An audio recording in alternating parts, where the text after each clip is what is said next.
فرما کر کچھ اس طرح سے فرماتے ہیں کہ ان مومنین کو اپنے گھروں سے اسی طرح سے نکلنا چاہیے تھا جس طرح سے حکمت کے ساتھ اللہ تعالیٰ نے آپ کو آپ کے گھر سے نکالا، اگرچہ مومنوں کی ایک جماعت ناخوش تھی۔ تو جیسا کہ ہم نے وہ واقعہ پڑھا تھا کہ جب مومنوں کو ان کے گھروں سے نکلنے سے کہا جا رہا تھا کہ وہ جہاد کے لیے جائیں اور دو گروہ ان کے سامنے تھے، جب مشورہ کیا گیا تو ایک گروہ چاہتا تھا کہ ابو سفیان کے تجارتی قافلے کا پیچھا کیا جائے، اس پر حملہ آور ہوا جائے، جبکہ دوسرا گروہ ایسا بھی تھا جو یہ کہتا تھا کہ قریش مکہ کے ساتھ جنگ کی جائے، جہاد کیا جائے۔ تو اللہ تعالیٰ نے اس آیت میں اس بات کی طرف اشارہ فرمایا کہ ان لوگوں کو اپنے گھروں سے ویسے ہی تدبیر کے ساتھ اللہ تعالیٰ نے نکالا جس طرح سے محمد رسول اللہ صلی اللہ علیہ وسلم کو باحفاظت مکہ سے نکال کر دشمنوں کی صفوں میں سے گزار کر مدینہ منورہ پہنچایا۔ پھر یہاں پر اس آیت کو مال غنیمت کے واقعے کے ساتھ بھی ریلیٹ کیا گیا ہے کہ جس طرح مال غنیمت کے معاملے میں مسلمانوں کے درمیان نزاع کی کیفیت پیدا ہوئی تھی، ایک دل میں بدگمانی سی پیدا ہو گئی تھی،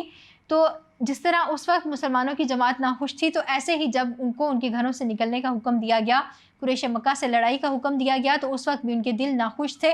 اس کی وجہ کیا تھی؟ اس کی وجہ یہ تھی کہ چونکہ مسلمانوں کی تعداد کم تھی، مال اسباب ان کے پاس کم تھا، اور جبکہ ان کے مقابلے میں کافروں کی تعداد زیادہ تھی، ان کے پاس جنگ کے تمام اسباب موجود تھے، تو مسلمانوں کے دل ڈرے ہوئے تھے۔ تو اگلی ہی آیت میں جو کہ آیت نمبر 6 ہے، اس میں اللہ تعالیٰ نے پھر اس طرح سے مسلمانوں کی کیفیات کی طرف اشارہ فرمایا کہ جب ان کو ان کے گھروں سے نکلنے کو کہا گیا تو ان کے دل اس طرح سے ڈر رہے تھے گویا کہ وہ موت کی طرف ہانکے جا رہے ہوں، اور ایسا ہی تھا، یہ ایک فطری عمل تھا کہ جب تعداد کم ہوتی ہے، کسی کمزور کا کسی طاقتور سے مقابلہ ہوتا ہے تو دلوں میں خوف پیدا ہو جانا ایک فطری اور طبعی عمل ہوتا ہے۔ تو لہٰذا مسلمانوں کی دل بھی اس وقت خوف کا شکار تھے کہ آخر آگے ہونے کیا والا ہے، کیا ہمیں شکست ہوگی یا ہم فتح یاب ہو جائیں گے۔ تو اللہ تعالیٰ نے اس آیت میں اسی بات کی طرف اشارہ کیا ہے کہ مسلمان اس وقت اس طرح سے خوف کا شکار تھے کہ گویا کہ ان کو موت کی طرف دھکیلا جا رہا ہے، جبکہ حالت یہ تھی کہ حق بات ان کے سامنے واضح تھی، یعنی اللہ تعالیٰ کی وحدانیت واضح تھی، قرآن مجید کا برحق ہونا واضح تھا، رسول اللہ صلی اللہ علیہ وسلم کا اللہ تعالیٰ کی طرف سے مبعوث ہونا واضح تھا، اور یہ بات بھی واضح تھی کہ اللہ تعالیٰ مسلمانوں کی مدد فرمانے والے ہیں۔ اس کے باوجود وہ اس بات پر رسول اللہ صلی اللہ علیہ وسلم سے جھگڑ رہے تھے، یعنی کہ مشورہ جب چل رہا تھا اس وقت سب اپنی اپنی رائے کا اظہار کر رہے تھے۔ Tutoria.pk لایا پاکستان کے میٹرک اور انٹر اسٹوڈنٹس کے لیے اپنی نوعیت کا پہلا ای لرننگ پلیٹ فارم، جہاں پہ آپ کو ملے 18 سے زائد بورڈز کے video lectures, past paper solution, book notes, MCQs، quizzes اور بہت کچھ۔ آج ہی ہماری ویب سائٹ پر لاگ ان کریں اور بنائیے اپنی پڑھائی آسان۔ پھر اگلی آیت کی طرف بڑھتے ہیں۔ اگلی آیت ہے، پھر اللہ تعالیٰ نے ایک واقعے کی طرف اشارہ فرمایا، اور وہ واقعہ کچھ اس طرح سے تھا کہ جب غزوہ بدر کے موقع پر دو گروہ تھے، ایک ابو سفیان کا تجارتی قافلہ جو کہ شام سے تجارتی سامان لے کر مکہ جا رہا تھا اور اس نے مدینہ کے قرب و جوار سے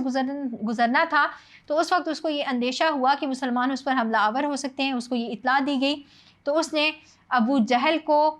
ایک لشکر تیار کرنے کا کہا کہ وہ اپنے سامان کی حفاظت کرے اور مسلمانوں پر حملہ آور ہو۔ تو اس آیت میں ان دو گروہوں کی طرف اشارہ ہے کہ اس واقعے کو یاد کرو کہ جب اللہ تعالیٰ تم سے وعدہ کر رہا تھا کہ دو گروہوں میں سے ایک تمہارا مسخر ہو جائے گا، اور پھر یہاں پر اللہ تعالیٰ نے مسلمانوں کی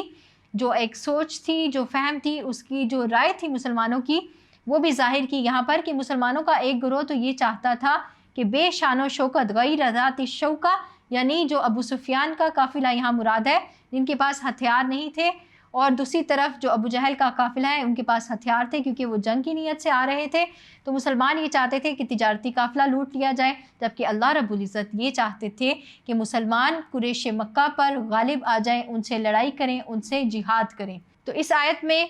دو گروہوں سے مراد ابو سفیان کا گروہ اور ابو جہل کا گروہ مراد ہے، اور غیر ذات شوکہ سے مراد ابو سفیان کا تجارتی قافلہ ہے۔ اور پھر اللہ تعالیٰ نے اگلی آیت میں حکمت واضح کر دی کہ اللہ تعالیٰ نے کیوں مسلمانوں کو قریش مکہ کے ساتھ لڑنے کا کہا، ان کو جہاد کا حکم دیا، اس لیے تاکہ اللہ ان 313 مسلمانوں کے ذریعے حق کو غالب کر دے اور باطل کو نیست و نابود کر دے۔ تو وہاں پر غزوہ بدر پہلا معرکہ تھا حق اور باطل کا، جس میں اسلام غالب آیا اور ثابت ہو گیا کہ کفر کی جو طاقتیں ہیں، جو قوتیں ہیں، وہ باطل ہیں، وہ مٹ جانے والی ہیں، غلبہ اسلام کو ہی حاصل ہوگا، کیونکہ اللہ تعالیٰ کی مدد اور نصرت صرف اور صرف مسلمانوں کے ساتھ ہے۔ پھر بڑھتے ہیں آیت نمبر 9 کی طرف۔ آیت نمبر 9 میں پھر سے ایک واقعے کی طرف اشارہ ہے جو کہ غزوہ بدر سے ہی منسوب ہے۔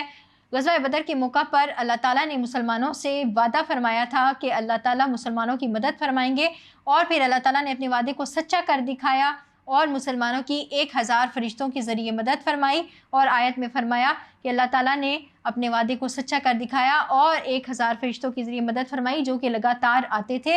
کیونکہ مسلمان غزوہ بدر کے دن اللہ تعالیٰ سے دعائیں مانگ رہے تھے۔ رسول اللہ صلی اللہ علیہ وسلم بھی اپنے خیمے میں اللہ تعالیٰ سے گڑ گڑا کر دعائیں مانگ رہے تھے کہ اے اللہ رب العزت،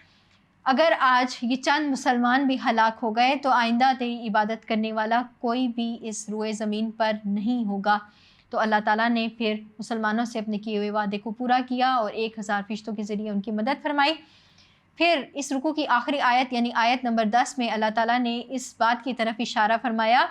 کہ فرشتوں کو بھیجنے کا مقصد کیا تھا۔ فرشتوں کو بھیجنے کا مقصد صرف اور صرف مسلمانوں کے دلوں کو مطمئن کرنا تھا، ان کو ثابت قدم کرنا تھا، جو کہ ان کے دل پہلے ڈرے ہوئے تھے۔ تو جب اللہ تعالیٰ نے مدد کا وعدہ فرمایا تو وہ خوش ہو گئے، کیونکہ اللہ تو مدد کرنے والا ہے، اور اللہ جب وعدہ کرتا ہے تو اپنے وعدے کو سچا کر کے دکھاتا ہے۔ تو اللہ تعالیٰ نے ایک حقیقت یہاں پر واضح کر دی کہ اسباب کے ساتھ بھی اللہ ہی فتح یاب کرنے والا ہے، اور اسباب کے بغیر بھی اللہ فتح یاب کر سکتا ہے۔ تو فرشتوں کو بھیجنے کا مقصد مسلمانوں کو فرشتوں کے ذریعے فتح یاب کرنا نہیں تھا، بلکہ